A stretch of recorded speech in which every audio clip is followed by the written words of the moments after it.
За Монгол Улсын сангийн сайд жахлан Монгол Улсын нэгдсэн төсвийн 2022 оны төсвийн хүрээний мэдээлэл 2023-аас 2024 оны төсвийн төсөөллийн тухай хуульд өөрчлөлт оруулах тухай.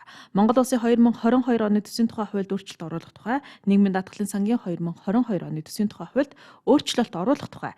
Ирээдүйн өв сангийн 2022 оны төсвийн тухай хуульд өөрчлөлт оруулах тухай хуулийн төслүүдийг Улсын их хурлын дарга зан шатарт өргөн мэдүүллээ.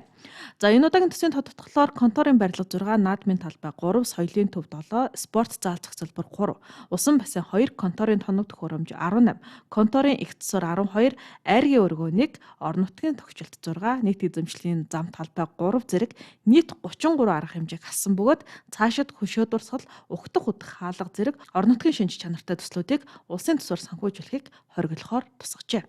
Засгийн газраас өнөөгийн нийгэм эдийн засгийн нөхцөл байдалтай уялдуулан энэ удаагийн төсвийн тодтогдолтой хамт төрийн хэмнэлтийн тухай анхдагч хуулийн төслийг улсын их хурлд мөргөн мэдүүлсэн юм. Төрийн хэмнэлтийн бодлогын үр дүнд хэмнэгдсэн зардлыг үнийн өсөлтөд сэргийлэх, иргэдийн амжиргааг дэмжих арга хэмжээнд 2022 оныг дуустал зарцуулахаар тусгажээ.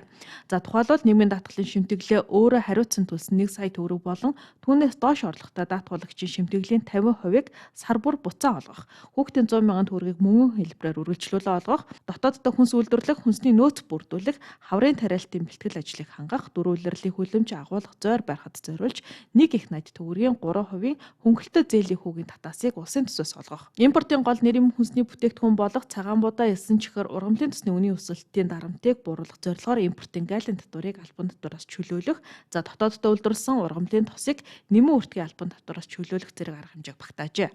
За энэ удаагийн төсвийн тодтогдолт нь шин сэргэлтийн болгоод дэвшүүлсэн нийслэл Улаанбаатар хотын хэд төвлөрлийг саруулж хот өдөөгийн хөгжлийн тэнцвэрийг хангах бодлогын эхлэл гэж хувь санаачлагчид үзэж байна.